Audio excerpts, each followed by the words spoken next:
Is the U.S. forcing a religious clash in Nigeria? U.S. President Donald Trump announced on Friday that Nigeria has been added to the list of countries of particular concern, CPC. According to him, Christianity is facing an existential threat in Nigeria. Thousands of Christians are being killed. Radical Islamists are responsible for this mass slaughter. He subsequently threatened Nigeria with military action.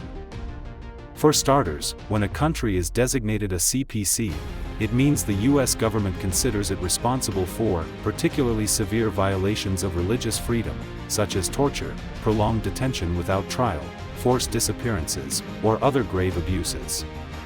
This label often opens the door to sanctions and diplomatic pressure. But is Nigeria truly persecuting Christians, or is Washington constructing a narrative for political ends? Nigeria's religious landscape. Nigeria is the world's seventh most populous nation and Africa's largest, hosting both the biggest Muslim and Christian populations on the continent. Its government has been multi-religious, not only because adherents of both faiths have equal rights to leadership, but also because successive administrations have generally maintained a balance between religious groups. A pastor has served as vice president, while several pastors and Islamic clerics have served as ministers. Religion and politics have long coexisted, sometimes uneasily, but never under a system of state persecution. Since 2011, however, the country has had to contend with the insurgency of Boko Haram and similar groups that have operated mostly in Muslim-populated areas, targeting anyone who does not share their ideology. It is therefore puzzling that a country thousands of miles away, where public figures known for Christian advocacy are being assassinated, now insists that Christians are being exterminated in Nigeria. The claim appears, at best, exaggerated and, at worst, politically motivated. Genesis and reaction to the narrative. What Donald Trump has amplified today is actually an old propaganda that was reignited in September, coinciding with the rise of anti-Israeli sentiment on Nigerian social media platforms. Around the same time, several Zionist Christian figures in the United States, including comedian Bill Maher, Senator Ted Cruz, and other American lawmakers with close ties to AIPAC, began speaking of a genocide in Nigeria. In fact, during October, Ted Cruz posted more on Nigeria than about his own Texas constituency. As if that were not enough, this network employed bot accounts, while Christian Zionist-owned platforms such as RLO Action launched Google Ads to promote the narrative. In other parts of the world, figures such as Tommy Robinson, UK, Ahmed Sharif, UAE, Andrew Scheer, Canada, and Dominik Tarczyński, Poland, have joined the chorus on X. All share two commonalities: support for Israel and hostility towards Muslims. Yet apart from a few unknown faces appearing on American television, no prominent Christian leader in Nigeria has confirmed the existence of any genocide or massacre specifically targeting Christians. Of course, a few voices on X have echoed the narrative, mostly out of political bias or sectarian resentment, with comments such as, "At least that will help bring the APC government down." Many Nigerian religious leaders, both Christian and Muslim, have dismissed the American characterization of the situation. The Christian Association of Nigeria, CAN, acknowledged that violence and insecurity persist in the country, but rejected the idea that only Christians are victims. Bishop Matthew Kuka, an outspoken Christian activist and the Catholic Bishop of Sokoto, the seat of Nigerian Muslim leadership, expressed similar concerns at the launch of the Aid to the Church in Need (ACN) 2025 World Report on Religious Freedom in the World, held at the Augustinianum Hall, Vatican City, on October 21. He noted that if Nigeria were truly waging a war against Christians, both myself and my small flock would not exist. Kuka further warned that designating Nigeria as a CPC could make dialogue among religious leaders even harder. In a country where both faiths coexist in virtually every region, and where the president's wife is a pastor in one of Nigeria's largest churches, the idea of state-sanctioned persecution of Christians simply does not hold.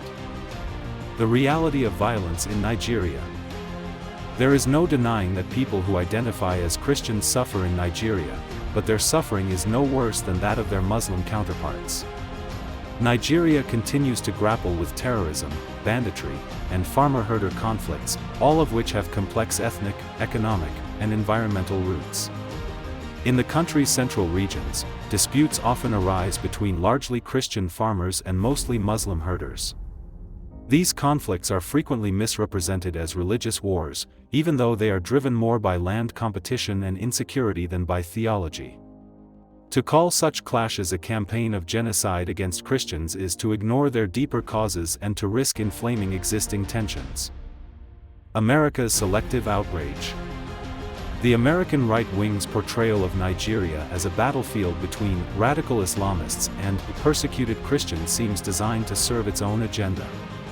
It allows Western conservatives to present themselves as defenders of global Christianity while conveniently ignoring atrocities committed by their allies. The same politicians silent about Israeli attacks on Christian Palestinians and ancient churches in Gaza now claim to care deeply about Nigerian Christians. Moreover, if their concern were truly about faith and humanity, they would condemn all acts of violence regardless of who the victims are, as Christianity teaches. Consider recent events. The Church of St. Porphyrius, one of the oldest in the world, was struck by an Israeli missile on October 19, 2023. On July 17, 2025, the Holy Family Church, Gaza's only Catholic church, was shelled by Israeli tank fire. The 5th century Byzantine Church of Jabalia was reported destroyed in January 2024. Even Gaza's only evangelical and Baptist church met the same fate when it was attacked just a day after Christmas 2023. Meanwhile, many of these churches had survived over 1,000 years of Muslim rule but only to be destroyed by America's closest ally. If Washington's concern were truly about the safety of Christians, it would not ignore the devastation of such sacred sites. The selective outrage reveals that this is not about religious freedom but about political theater. What history tells us. Unfortunately, some of today's rhetoric risks reopening old wounds. Because, if there is anything that will put Christian and genocide in same context in Nigerian history, it would be the Christian British invasion of the Sokoto Caliphate in 1903, when colonial forces overthrew the Sultan and massacred his followers. As for the idea of one religion massacring the other, this trend is not new. Boko Haram's early propaganda also claimed that Muslims were victims of a Christian-led state, an accusation that later fueled years of violence and insurgency. Perhaps the Americans are expecting such violence to repeat itself. Conclusion. That Washington is not protecting Nigerian Christians is a truism that even the Nigerian Christians themselves know very well. Rather, it seems to be manufacturing a crisis to appear morally relevant. Nigeria's problems are real and urgent, but they are not a war of faiths. Both Christians and Muslims have suffered from failures of governance, corruption, and insecurity. If the goal is truly to defend human life and dignity, the US must stop weaponizing religion for geopolitical ends. True friends of Nigeria will support peace, justice, and interfaith harmony, not an imaginative clash.